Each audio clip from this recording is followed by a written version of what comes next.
قلبي غير الله শুধু তুমি এক আল্লাহ লা ইলাহা ইল্লাল্লাহ লা ইলাহা লা ইলাহা لا إله إلا الله محمد رسول الله صلى الله عليه وسلم الحمد لله আল্লাহ পাকের অসংখ্য অগণিত শুকরিয়া যিনি অত্যন্ত দয়া মায়া করে হাজারো মানুষ থেকে যাচাই বাছাই করে নির্বাচিত করে পছন্দ করে মহব্বত করে আল্লাহর ঘর মসজিদে আমাদেরকে সুস্থ অবস্থায় বসার যে সুযোগটুকু দান করেছেন এই জন্য আমরা শুকরিয়া আদায় করছি। অবনত চিত্তে হৃদয়ের আবেগ অনুভূতি উজাড় করে সমবেত কণ্ঠে উচ্চ সুরে আওয়াজ দিয়ে বলেন আলহামদুলিল্লাহ। লক্ষ কোটি দুরূদ এবং সালাম আপার সৃষ্টির প্রধান আকর্ষণ বিশ্বসভার সভাপতি জনাবে মুহাম্মদুর রাসূলুল্লাহ সাল্লাল্লাহু আলাইহি ওয়াসাল্লামের বাণী। সম্মানিত সুধী, অত্যন্ত গুরুত্বপূর্ণ একটি দিন জুমার দিন। আবার বর্তমানে শাবান মাস চলতেছে, বরকতপূর্ণ একটি মাস। এই মাসটি চলতেছে আবার শুক্রবার, দুদিকে বরকত।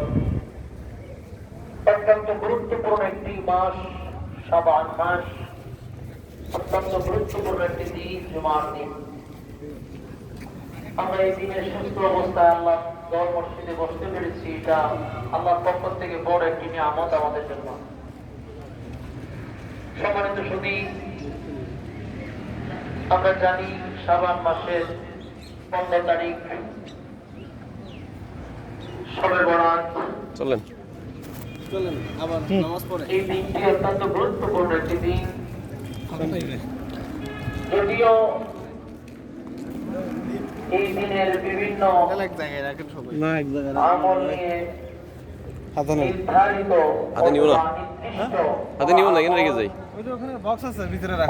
অস্বীকার করি যে তারিখটা, অনেকে আমরা এরকমও বলি যে শবে বরাত বলতে কিছুই নেই।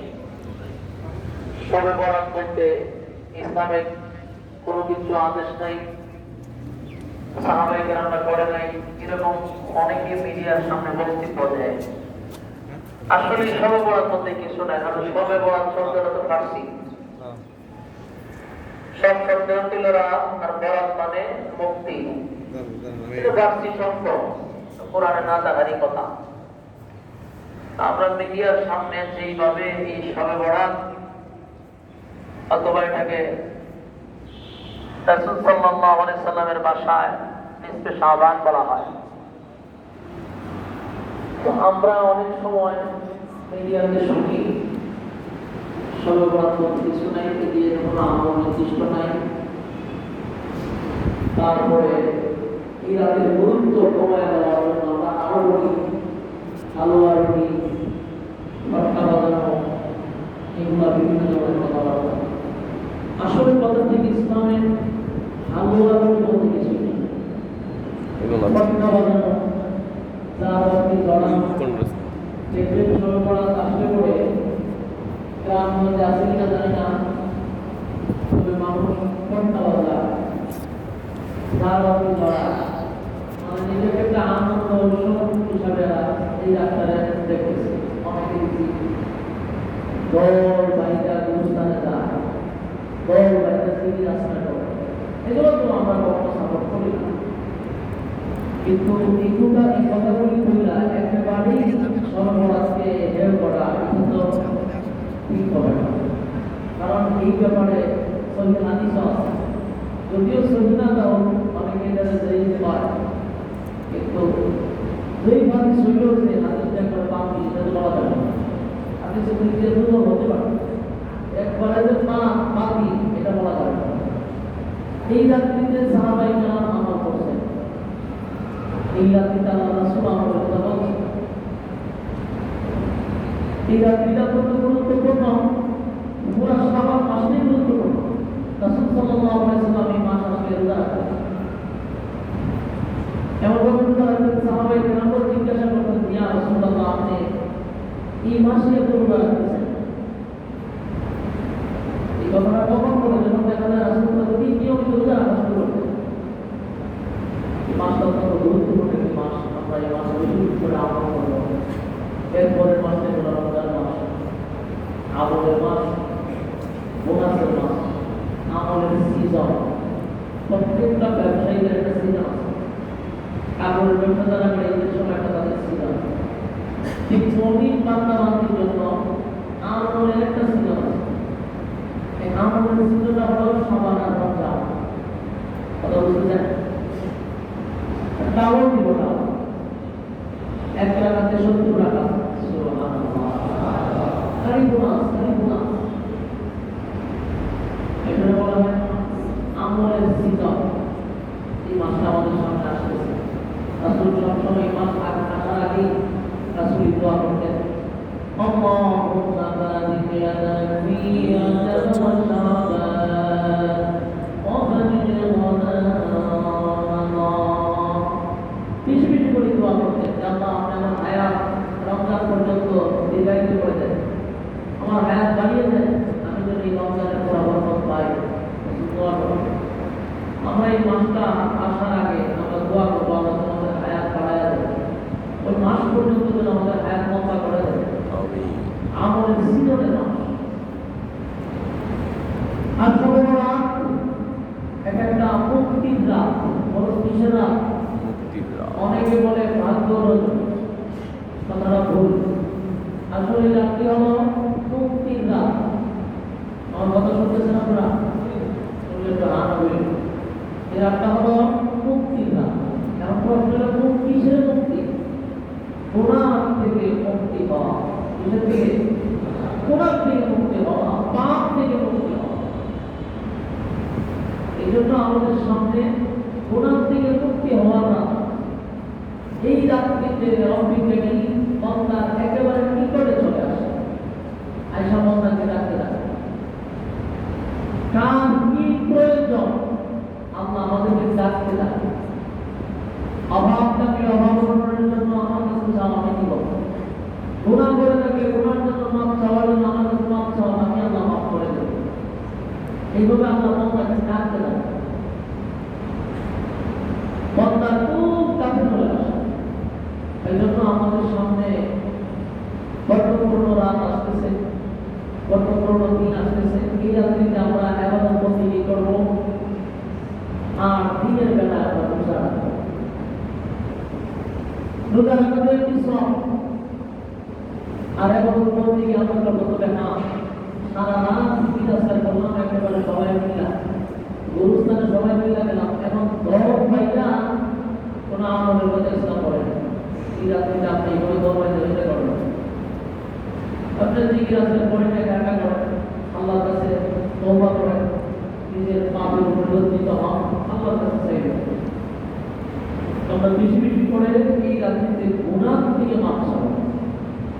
কারণ আমরা যদি এমন গুনাহ থেকে মাপ হয়ে যায়, আল্লাহ তো মাফ করে দেন। আর আমরা যদি একবার পরিষ্কার হয়ে যায়, তাহলে রমজান মাস আসলে পরে রমজান মাসে নামাজ পড়তে, রোজা রাখতে, ইবাদত বন্দেগী করতে আমাদের কাছে মজা লাগবে। কথা বুঝতেছেন? কারণ গুনাহগার নামাজ পড়লে মজা পায় না, গুনাহগার ইবাদত বন্দেগী করতে শান্তি পায় না, মজা পায়, অশান্তি লাগে। আপনারা খুব খেয়াল করবেন, অনেক মানুষ যখন মসজিদে আসে, আয়েশা আসে, অনেক মানুষ আবার একেবারে শেষে আসে, ইমাম সাহেব নামাজ দাঁড়াইছে, কোনো রকমের করতে হবে। আবার দেখবেন সালাম দিয়ে বেশি ভবা থাকে চলছে, কিন্তু আপনারা সঙ্গে বলে নিই কারণ কি জানে শান্তি পায় না। মসজিদের পয়সা টাকায় তাদের শান্তি নেই, ভিতরে খালি অশান্তি। আর এক নাম্বার হলো মুনাফিকের রাস্তা। কিসের রাস্তা? মুনাফিকের লোক। মুনাফিকরা মসজিদে বেশি বসতে পারে, অশান্তি লাগে। আর মুমিন ঠান্ডা হয় না, শান্তি লাগে, কোনো দূরে লাগে। অনেক মুসলিম তো বলছে তবদা দেয়, জোলা দিদি শান্তি, ভিতরে শান্তি। মাছ যেইভাবে পানির নিচে শান্তি পায়, নবীন বান্দা মসজিদে আসলে এরকম শান্তি পায়। এবাদত করতে গিয়ে মধ্যে মজা পায়। কোরআন তেলাওয়াত করলে খুব শান্ত, নামাজ যত বেশি পড়ে তত তাদের তওবা শান্তি পায়। এবাদত করতে গিয়ে যত করব ভিতরে খুব শান্তি। গুনাহ থেকে যত আপনি হালকা হবেন, গুনাহ থেকে যত দূরে থাকবেন তত এবাদত করতে গিয়ে মজা পাবেন। আর যদি গুনাহের ভিতর পুরাটাই ভরপুর থাকে, তাহলে ভালো জিনিস ঢুকবে না। এবাদতটা কেন এই ময়লা বেরিয়ে মধ্যে তো ইনক্লুড যাবে না, কারণ ভিতরে ময়লা দিয়ে ভরে আছে, এটা তো ভালো জিনিস আমাদের ভিতর পরিষ্কার করতে হবে। এই রাতটাই হলো মুক্তির রাত। আমাদের বেশি বেশি করে আল্লাহর কাছে তওবা করতে হবে, আল্লাহ অতীতের জিন্দেগি যা গুনাহ করছি আমাদেরকে মাফ করেন।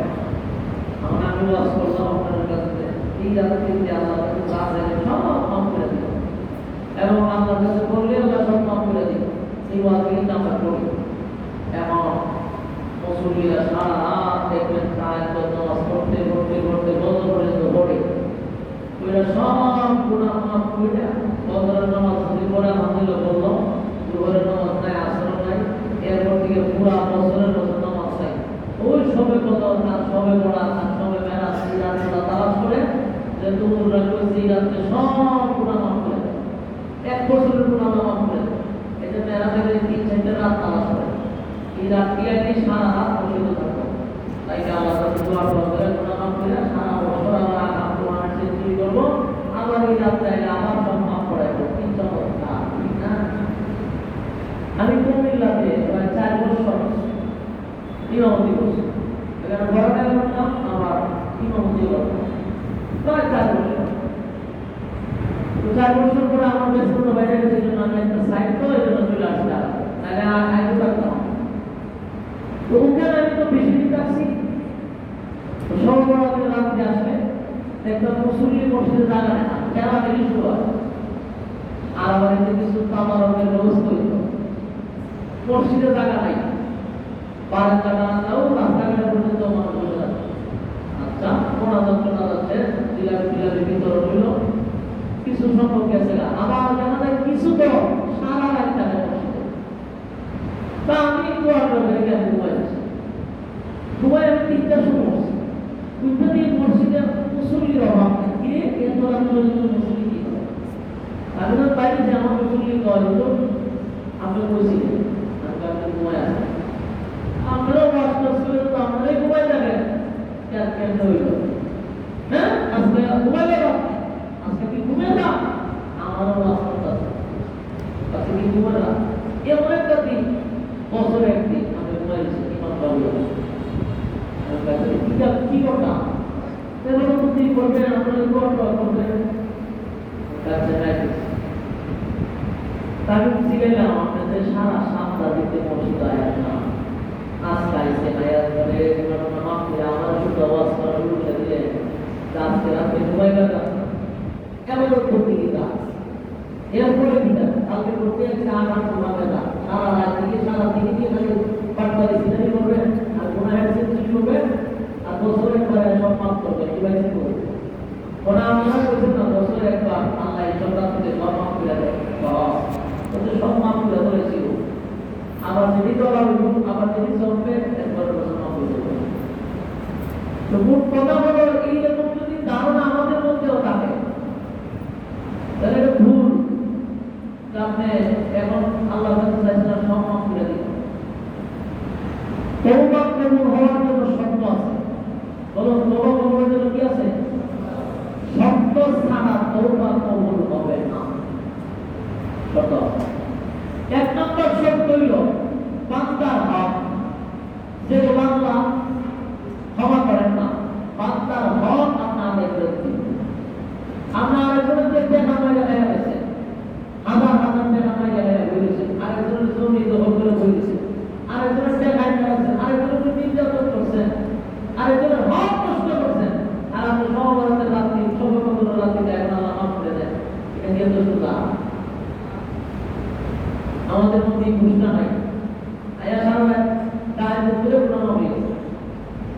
বন্দার হক আপনি আদায় করে দিতে হবে।